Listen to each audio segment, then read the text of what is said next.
Hello and welcome to a special episode of the Batteries Included podcast.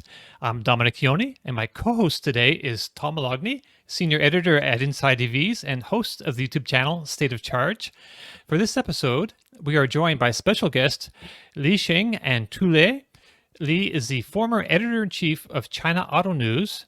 Tu runs Sino Auto Insights, a consultancy focused on transportation and mobility, and together they host the China EVs and More Podcast, which puts out a new episode every Friday at 9 a.m. Eastern and is a must-listen show for those with any amount of interest in the rise of electric vehicle industry in China. So welcome, gentlemen. It's great to have you. Dominic, Tom, thanks for having us. Thank you. Right. Thank you so much for the introduction. We're here today to learn more about the electric vehicle industry in China and how it impacts, markets and automakers in the rest of the world. And so I guess let's start with maybe a general overview. So maybe start with Li.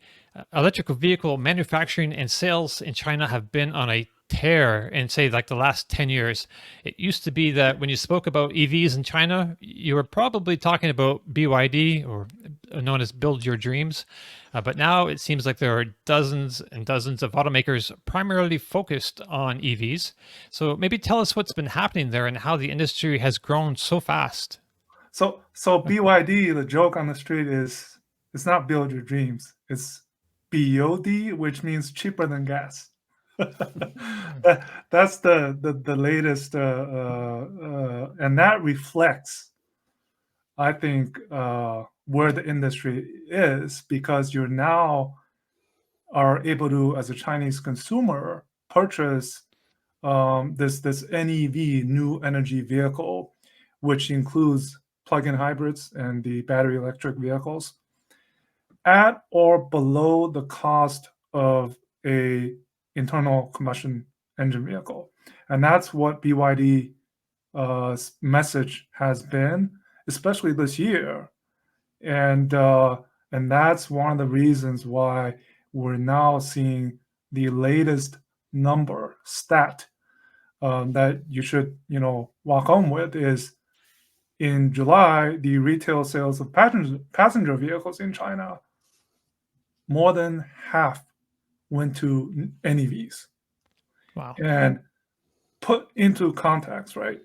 We were talking about, the pandemic. And before the pandemic, this was in the single digits, where the U.S. market is currently right about, 8%, 7%, 9%. So in just a matter of 3 years, 4 years, the market took off, right? And not only the NEVs, but the Chinese brands, and I often talk about these numbers, right? The 50% NEVs, but Chinese brands are now taking 60% of the market, and the rest, 40% roughly, are foreign automakers. And whereas before the pandemic, it was the other way around. So just two changes, I think you can sum up what has happened over the last few years. And this year, we're going to hit 10 million units, including exports from out of China, and roughly a 40% take rate.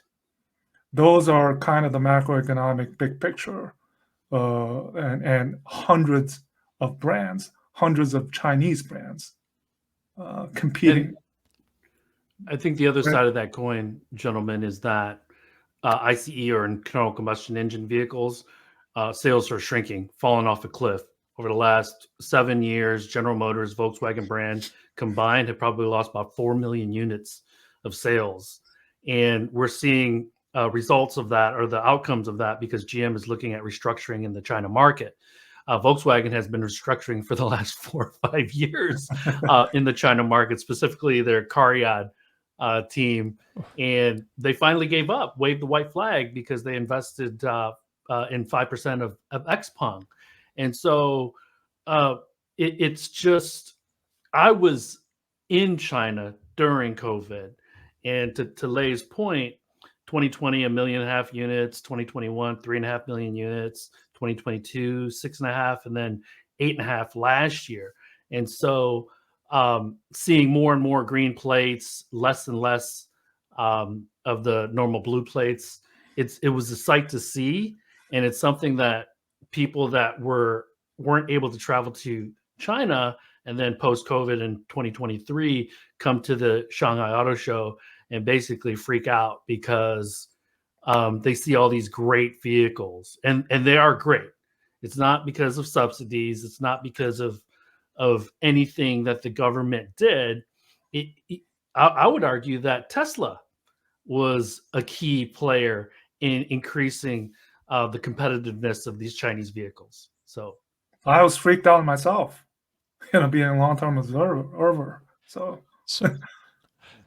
what is the okay? Tom, let me just say, I think Tesla played a role globally in pulling all of the OEMs, all the manufacturers, Europe, China, everywhere, forcing them to make better new energy vehicle or electric vehicles, because they set such a high standard at the time. Like, their vehicles were so much better than anything else that was available that was electric. They were long range, they charged fast, they were desirable, they looked good. When most of the other automakers were making these compacts and subcompacts that were, just utilitarian, they didn't go far, they didn't charge fast.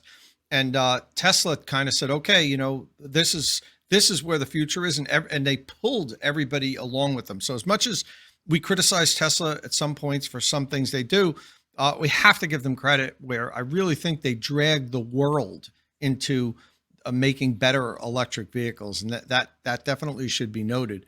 One question following up on what we just talked about with the rise of new energy vehicles or electric vehicles, 4 million to 6 million to 8 million to 10 million this year. Is that is it just driven by the fact that these vehicles are better? Customers like them more, they're more desirable, or are they heavily subsidized in China? Like, whereas it's just financially not viable to buy a combustion vehicle? Go ahead, Lei. I'll let you start. Well, there's all of the elements that you mentioned played a role, I think. But when I talk to the from the Western perspective, I often emphasize that this is not a overnight sensation that just happened. It took a number of years. It took a number of years in terms of building up the infrastructure, in terms of the subsidies that were in place. Actually started in 2014, 2015, and it ended in 2022. There's element of the government push. There's the new energy vehicle long-term plan. The latest plan in place is 2022 to 2030. So it's a very top-down approach. And we talked about Tesla. The Chinese way of describing Tesla's influence would be a catfish in a pool of sardines, right? It forced people to follow suit. And also China, I think, opening to Tesla, being the first to have the 100% wholly owned foreign venture operating, quicker decision making. I mean, they built a plan in less than a year. So all of these factors, I think, pushed this rise in NEVs over a number of years. And during the pandemic, this kind of accelerated. I think one specific case example would actually, we talked about GM, and GM actually had that little Ling Mini EV that took off, that basically completely electrified that specific segment, the micro EV segment, the smart mini kind of the size segment. And you went from there, Tesla starting local production, BYD just iterating their plug-in hybrid technology also over a number of years, and continue to push the products, bang for the buck. And now you're seeing, when I talked about this BOD, which is cheaper than gas, and now some of these foreign brands, they have to respond, like you couldn't imagine some of these models selling below 100,000 RMB. I'm talking about the ICEs from the legacy brands. because they're being squeezed. So tons of factors that went into this. And let me add, Tom and Dominic. I lived right next door in 2014 to a mall that had the first Tesla store in China. So first day it opened, I went downstairs and remember that also NIO, Xpeng, Li Auto, they launched in 2014, 2015 as well. And if you see their journey specifically, and Lei and I have been following these guys since day one, effectively. In 2017, 2018, they weren't doing so well. NIO was on the cusp of going bankrupt. They needed a cash injection. Li Auto, Xpeng were still struggling. Come December 2019, after about 11 and a half months of breaking ground to building Shanghai Giga, Job 1 rolls off the line in Shanghai. And then 2020, you start to see that hockey stick. And so you could say, despite these subsidies, despite the government focus on increasing sales and adoption of EVs, it took an external party to really goose the system, and that party being Tesla. And so, unfortunately for Tesla, because they don't have any new products, and the product revamps happen so quickly, they're getting left behind a bit. And so what was a blessing has become a curse, because famously Tesla in January 2023 kicked off the price war that's currently still happening in China. So, but relatively, just to add a little bit, for Tesla, as long as they've been in China, producing in China, they're still doing pretty well. I'd say even maintaining that 60,000, 70,000 a month for a company that only really has the 3 and a Y, right? They're old, but considering the bloodbath, the price. This is on a base of about 1.2, 1.3 million units of annual capacity coming out of Shanghai Giga. So yeah, right. So and that in itself is still amazing to me. I think that they've been able to maintain at least a certain level that we haven't seen. They're losing market share for sure, but they're maintaining their the level of competitiveness. I feel like Tesla's big advantage in years before, especially right 2014 to 2018 to 2019 with the building of the Gigafactory in Shanghai, was their speed. The cars were fast. They moved fast with like building that factory in less than a year in China. But I feel like the Chinese auto industry has really kind of taken over that philosophy. And you guys mentioned China speed a lot on your podcast and different things. Yeah, I just wanted to throw that out there. So a couple of Chinese EV companies that I'd spoken with in April when I was back for the auto show, clean sheet to job 1 is 18 months now for a few of these Chinese EV makers. So that's fast. That's nuts. In America, it was like 5 years was the product cycle, Tom? You think? I think Toyota got it down to under 40 months or something like that. So, I remember I did some consulting for a major premium auto brand back in 2014 about the electric vehicle industry. And I was sitting in a room with a group very high level executives for this company. And what they had said that, the switch to electrification doesn't scare them as much. They said, we can build cars with batteries and electric motors. That's not what's scaring us. There's two things that's really scaring us. And that's the fact that the connected car, the software defined vehicles, and they're like, we're still struggling on how we're going to figure out how to do that in-house, number one. And number two is compressing the gestation period of our vehicles. They said, we take 4 to 6 years from a sheet of paper to the vehicles being sitting in a showroom. And we're being asked to do that in under 4 years, maybe even 3 years. This was in 2014, for our whole next generation of product lines. And they were just like, we just don't know how we're going to be able to do that. That is the most frightening thing to us. And now you're telling me there's Chinese companies doing it in 18 months. That's for better or nuts. worse. Yeah. And Volkswagen's definition of China's speed is 36 months, Right. 3 years. Yeah, well, like I said, that's still fast considering, 8 years ago the car companies were looking at 5 to 7 years or 4 to 6 years of a gestation period. For them to shave it down to just 3 years in such a short period of time, that's an enormous process for these automakers. These are huge companies. They're like cruise ships. They turn very slowly.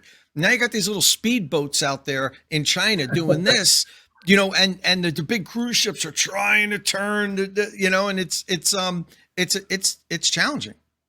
And an important point that a lot of people miss, and I know Dominic and Tom, you know this very well, is that the suppliers need to come along for that ride too, and they need to be faster, they need to be quicker, they need to drive down costs, be more innovative. And so I think that's underappreciated in China.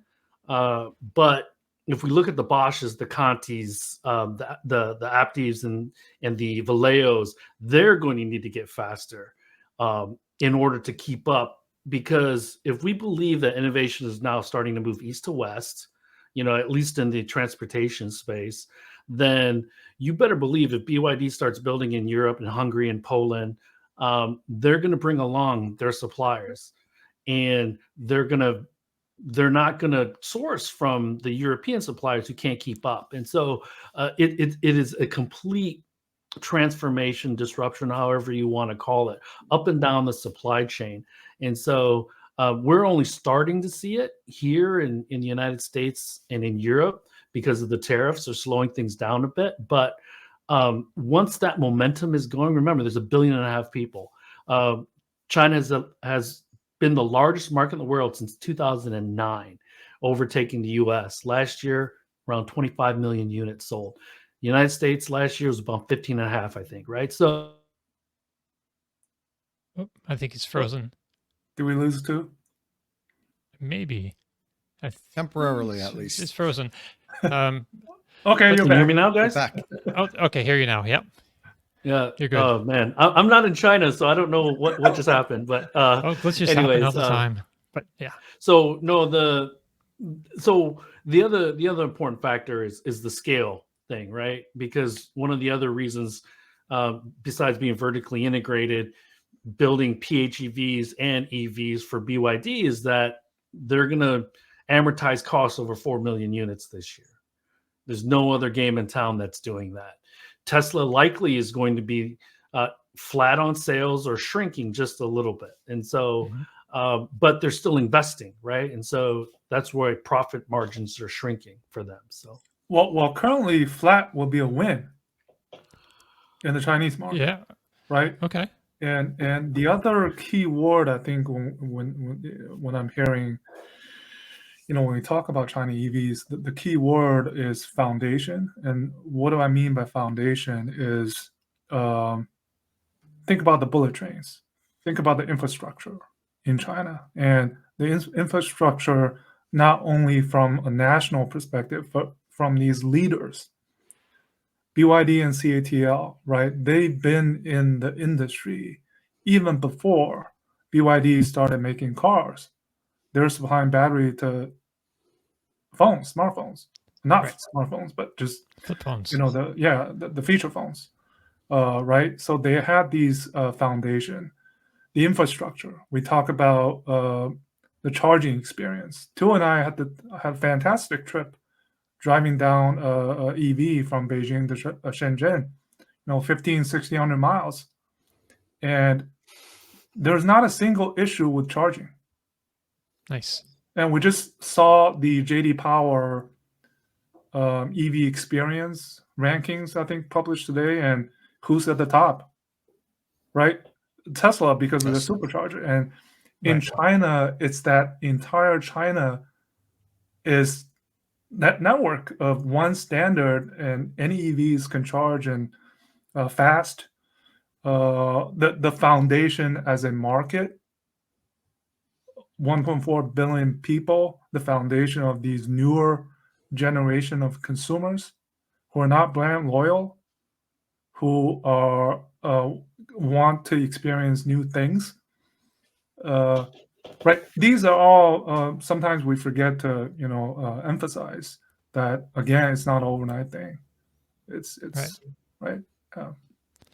So, so we were saying at the top there are like dozens and dozens of Chinese automakers right now. So what would you say are the main ones that we in the West or in other automakers, I guess, in the rest of the world should be following both product and business plan wise? So let me Either start. go ahead. First of all, there's 3 U.S. publicly traded Chinese EV companies: NIO, Li Auto, XPeng.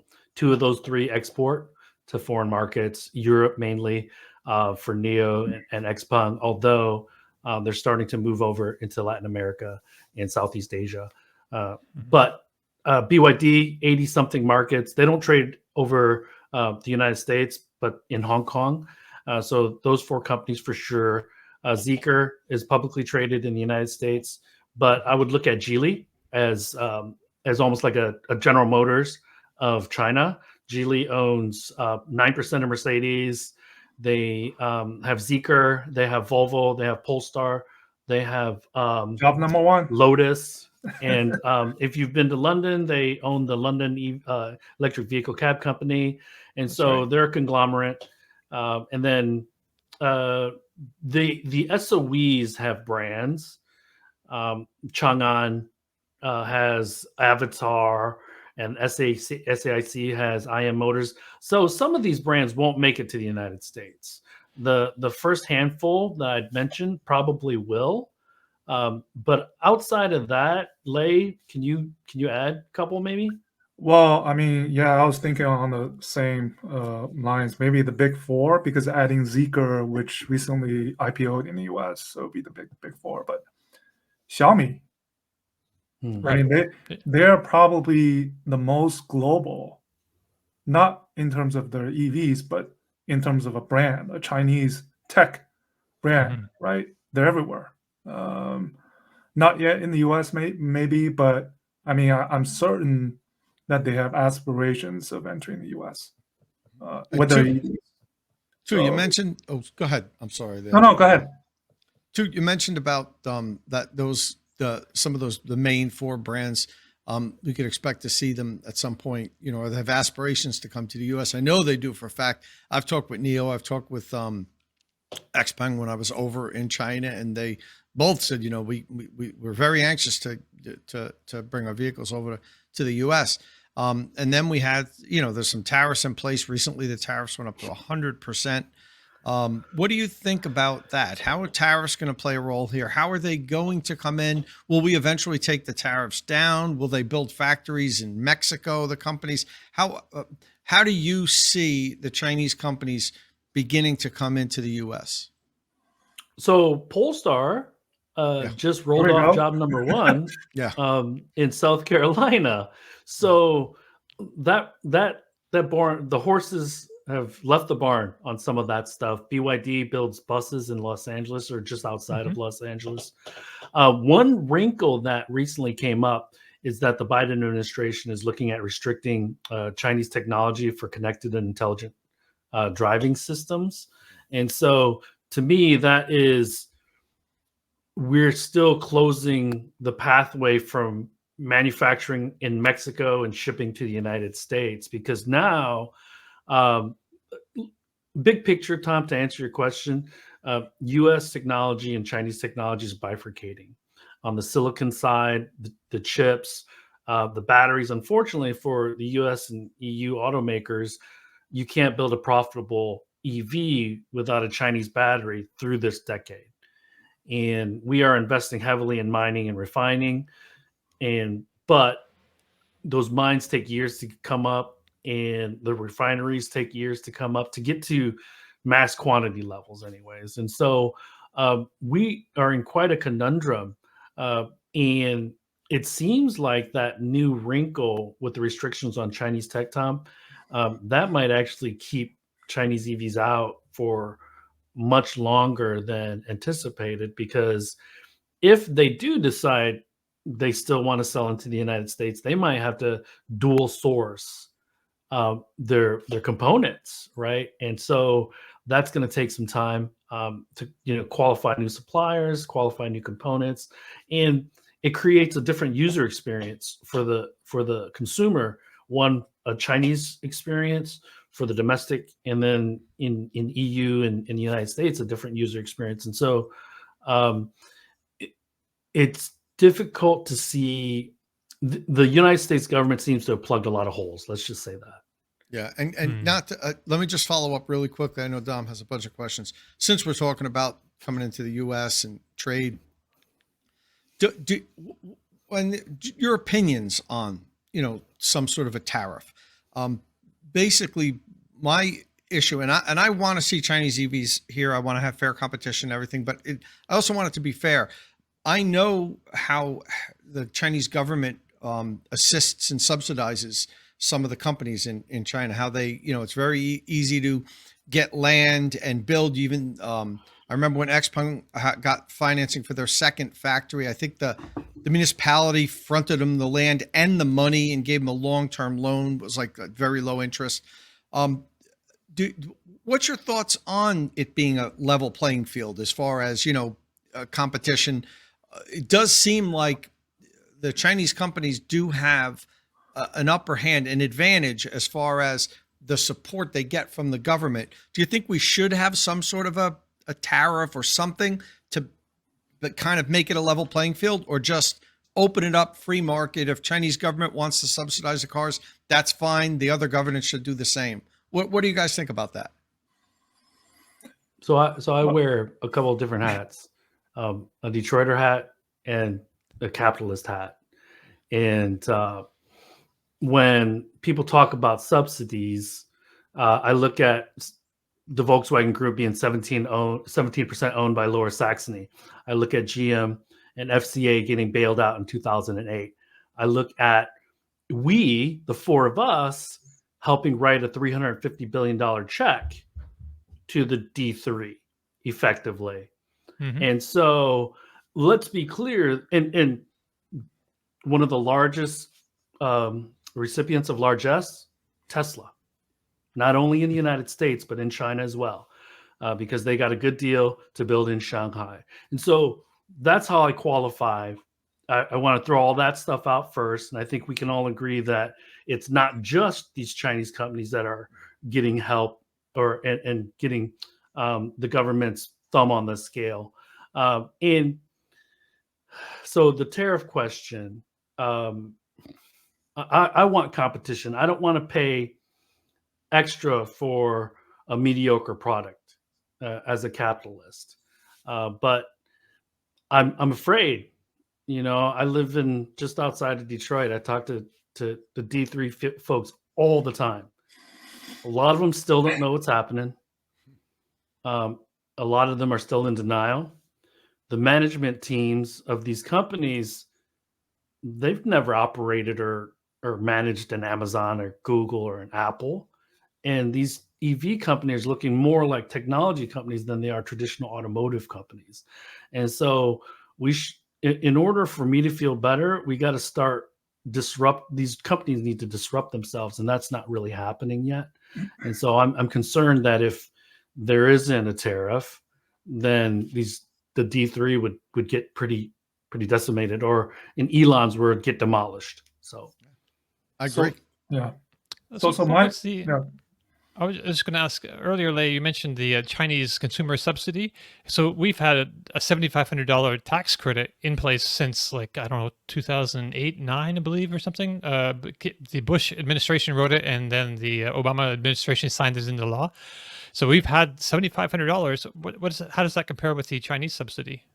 That's now gone too, since 22, I believe. Well, the subsidies are gone, but now there's this incentive of kind of the cash for clunkers, where you get, if you scrap your current vehicle for an NEV right now, you get 20,000 RMB, which is $3,000 roughly, toward the purchase of an NEV.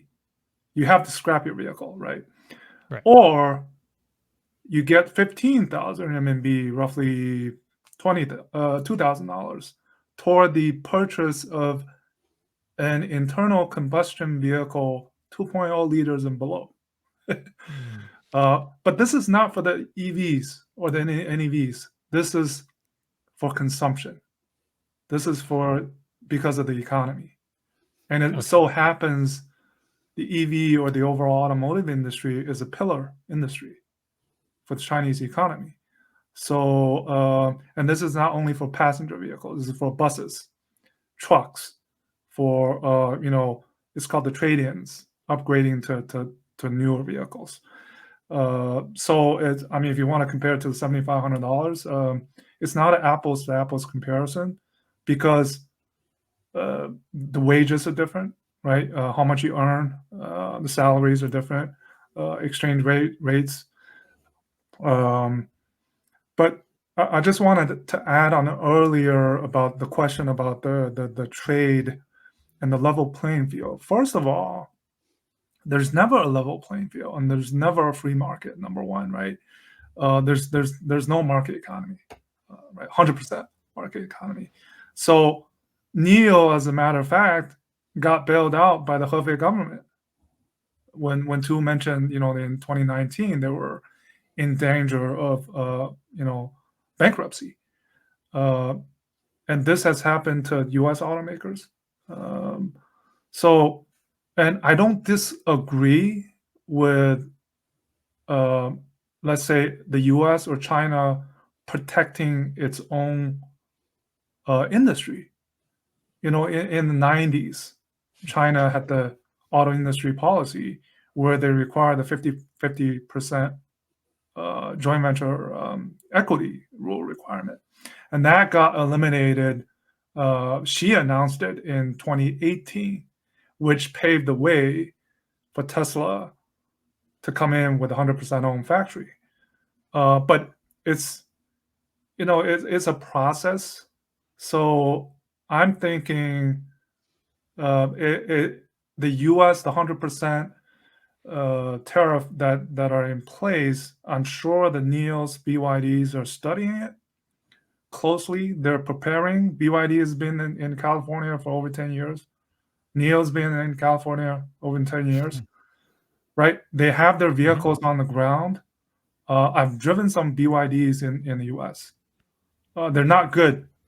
This is during the pandemic. They're not good if they were to sell them now, but they're waiting to pounce. I think they're waiting to see, because I think in the U.S.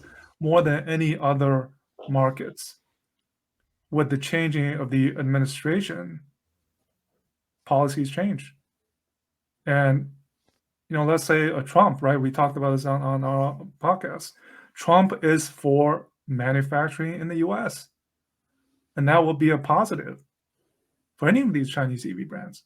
But then you have that stigmatization of the China threat, whether it was what Tu talked about of the kind of the security software. But the latest news today was that Hesai, the LiDAR company, got removed from the blacklist. I think I just saw the FT article today. I don't know whether two of you heard about this as well, but what is the blacklist? Sorry, Hesai. What is the blacklist? It's like because of association with military. On the American blacklist. Yes. Technology companies. Okay, yeah. I gotcha. So Hesai is a U.S. listed company, right? And they recently entered into agreement with 3 foreign brands in China. First time, right? So these things are happening. I think never say never. Right. See, we're in 34 minutes. There's so many other things I want to talk about with y'all. I wanted to get into batteries, but I guess we're not going to do that on this episode, at least. I don't know if maybe you can come back in the future or not, but that would be also always great. Come back, yeah. So I have this one question for both of you. I want to know, which new or upcoming vehicles are you most excited about out of China right now? The GU SU7. Which one? Sorry. The GU SU7. It's a joint venture between Baidu and Geely. They have a 01, that is more like a Model Y. The 07 is a sedan, and if you just Google it, it looks beautiful. And a bit of irony: Frank Wu is the head of design for GUE. 7 years at Cadillac, graduated from CCS here in Detroit, the Center for Creative Studies. And so one of the things that you gentlemen probably notice is these cars look much better than they did 5-10 years ago, and it's because BYD has hired Wolfgang Eggers to be head of design. GUE has hired Frank Wu, and so they're looking at the international community, at least the design community, to really inject some style into their products. And so I think that's one of the vehicles that I'm really looking forward to trying out. Yeah, and that's another reason, just element design of Chinese brands, whether it be these Wolfgang Eggers or whether it's through Frank Wu or any of these other, let's say Peter Orbury, Honorable Peter Orbury, right, which changed Geely completely. The designs of China EVs compared to some of the foreign legacies, I mean, it's night and day, and that's what part of the reason why they've been successful.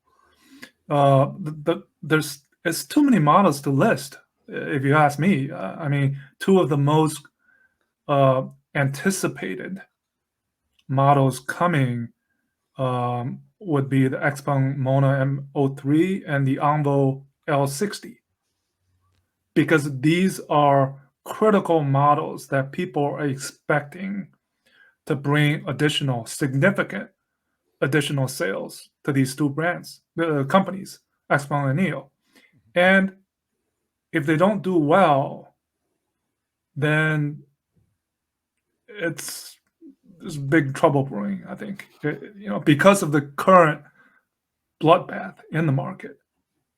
What you fellas should just kind of keep track of in the back of your mind is announcements for new factories from some of these startups, right? Because we all know that running a factory at 50-60% utilization is a recipe for disaster. And so if Xpeng and NIO both have 500,000 units of capacity online, but they're only selling 200,000-300,000 units annually, that puts a lot of pressure on either exporting or finding another avenue, selling to fleet. But they also don't want to, create a brand issue. And so what they've done is they've created brands that are actually lower than their current NIO and Xpeng brands. And so it'll be interesting to see the other vehicle that I'd be curious to see, Dominic, is the NIO ET9 that's supposed to be launching at the end of this year. So I've one final question for me, Dom, if you don't mind, for the guys before they go. Autonomous driving. That's such an important topic these days. Your ADAS features, who has the best system. In the US here, Tesla's generally regarded as having the best autonomous driving features. GM's Super Cruise and Ford's Blue Cruise are pretty good. I own a GM vehicle and a Ford vehicle, each with their respective hands-free ADAS systems, and they work great. But in China, it's a different ball game with tech. I was actually able to drive Xpeng vehicles with X-Pilot. I think it was 3.0 at the time, and I was very impressed by it. But I haven't been over there in a few years, as I mentioned, since before COVID. Who currently has the best autonomous driving features, in your opinion, in China? It's not clear cut. Tu, you want to go first? Well, let's because Tom, you hit the nail on the head with the U.S. market. Little known Blue Cruise, little known Super Cruise, FSD. In China, NIO has their own version. Li Auto has their own version. Xpeng has their own version. And Huawei, which has been banned from U.S. markets for components, they moved quickly into intelligent driving systems. And so they have this consortium of SOEs that they support through providing a hardware software stack for their intelligent driving. I've been told, and it's one of the few systems I haven't tried myself. The Huawei system is probably one of the top systems. I've tried the Xpeng system. We've all tried the Neo, the Li Auto systems. Really, really good. Some are a little clunkier than others, but I'd still have to say the Xpeng system's pretty damn good.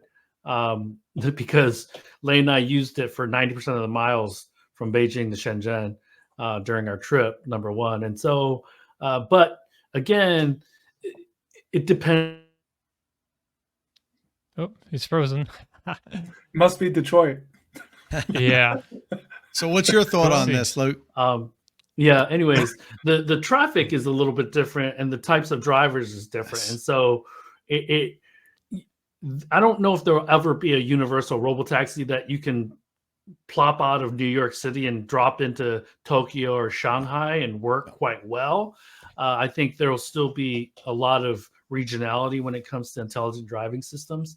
But the last thing I'll say about autonomous vehicles is that there's a lot more convergence in China because there are autonomous vehicle startups. There's several Waymo type companies, We Ride Pony being two of them, a Deep Route, that are working together with OEMs in order to get more of their hardware on the roads. And that hasn't really happened because we're not seeing Waymo partner with an OEM here in the United States. And so I think the convergence is happening much faster in China. So if I had to do a ranking, and this probably is also the industry consensus, Huawei would be number one, followed by Xpeng. And then number three, I would rank Li Auto. But the differences are not significant. I think nowadays, this point-to-point, basically FSD, the minute you get into your car to the minute you get out, this ADAS, this NOA, navigate on autopilot, is pretty, I wouldn't say standard, but it's a prerequisite if you want sales. And a good case example is what I tweeted yesterday, the Zeekr launching the 2025 version of the 001 less than 6 months afterwards, because they felt that they lacked this part of the game. And I think that the word on the street is that they were trying to launch, they gave their team, I think they were trying to launch before the end of the year. Somehow they did it faster. And the major changes is they moved from the Mobileye NZP vision only to now the industry standard of double ONX chips, the 8295 Snapdragon chip, LiDAR standard on this latest generation or edition of the 001 is because that sells. Right. It's big part of a selling point in China, and that in itself is a bloodbath. And let me piggyback off of one thing, and this might be controversial for the Tesla stands. BYD is going to democratize level 2+ intelligent driving. It's going to come standard on $25,000 vehicles within the next 3 years. So it's not going to be a differentiating feature. It's going to be a qualifying feature soon. Unless Tesla actually does what it's said is going to be doing for the last, 8 years, and actually, actual full self-driving, so I just wanted to mention real quick that I saw, speaking of the Zeekr 001, I saw they have a video on Weibo showing their autonomous driving in the city, so stopping for kids, and I'm not sure how produced that was or how actual that was. You're laughing. Take it with a grain of salt. That's all I'm okay. So yeah, they probably showed highlights. Let's just say that. Okay, it'll be interesting to watch how that does look, because like Tom was saying, we have Blue Cruise and Super Cruise here, but those are on for mapped highways basically, and this was operating, in a city environment like a Tesla might. So Yeah, and those are that's why I say why it's a bloodbath, because what do you do after you get to the point where there's no takeover from point to point? Well, you show what Zeekr showed. What I say, the Right. AVP plus AVC followed by another AVP. And then Okay. you try to find something else to show off. Right on. Just because to show the consumers that my brand, my car can do this, and the other ones they can't. Right. Right? That's the competitive environment. They also had a video showing the 001 parking itself in a parking garage and then backing into a spot, and then it automatically being plugged into by a robotic charging pedestal or whatever with in the the parking garage. AVC, automated valet charging. I see. Okay, I need to learn all these acronyms. They're just all right. Well, I think we're up against the time, really, so we should call it for now. But I'd like to thank you all very much for spending this time with us, Tu and Lei. What's the best way for the audience to keep up with what you guys are doing? Maybe Tu? So you can find me on X at Sino Auto Insight. I also have a weekly newsletter on Substack, sinoautoinsight.substack.com. Great newsletter. Sign up for it. I need to do that. I'd like to, and I'm sure Lei would extend this invitation as well. Dominic, Tom, next time you can come with us to China, because as you both know, if you're not there pretty regularly, you get far behind on what progress has been made. And Lei and I have an inside joke because over the last 18, 20 months, there's been a lot of China experts who have either never gone to China or haven't gone in quite some time, have popped up. And so, but honestly, you guys would be just amazed. Even you, Tom, who's been recently, I think you'd be like, man, I'm a kid in a candy store. I want to try all these cars. Yeah, I'm going to get back sometime soon. Yeah, and Tom is headed over there, right? Pretty soon. It's possible. I was invited recently. I'm just not sure I can get it in my schedule. One thing that always bugs me about all of the Chinese automakers that have invited me over to China, they don't give you any advance notice. They'll send me an invitation like 2 weeks before they want me to go. And that's a major trip. That's not like, hey, can you come to California for 2 days? And all of the companies I've dealt with, I think the most advanced notice I've ever gotten was like 3 weeks. And I'm like, the next time you guys invite me, can't you just let me know like a month in advance or a month and a half just to say, hey, at the end of October, we might be inviting some journalists so I could kind of prepare. The same thing just happened now. I got an email yesterday. Oh, the end of the month would like you to come. It's August 14th. So when's the end of the month? 10 days from now? Any event, that's what I get with them. To be fair, a lot of times it's not on them. It's about getting that visa from the government in order to get approved. And so a lot of times that's very last minute. So, well, I do have a 10-year business visa. I can go whenever I want. So I don't have to apply for the temporary journalist visas or so forth, because I also do consulting. So, I was able to secure a 10-year China visa. So that removed that. The only problem that happens with me is when I get there, I've got to get my temporary driver's license because it's only good for like 30 days. And there's only a couple of places where you can get your temporary driver's license. Otherwise, you have to take a written test, and I could never pass that. And one's at the Beijing airport. So I have to, even if I'm going somewhere in China that's not near Beijing, I have to fly to Beijing to go in the office and have somebody, an interpreter there, fill out the paperwork for me so I can get my temporary driver's license. And then we have to drive or fly to wherever else in China I'm supposed to go to. So it's kind of I still might have the manual, because in English, you just need to memorize the answers. And so, we'll talk about that off camera. Okay. Let's follow up on that then. I'd love to get like a 3-year license or whatever it is. So. All right. So, Lei, how can people find you?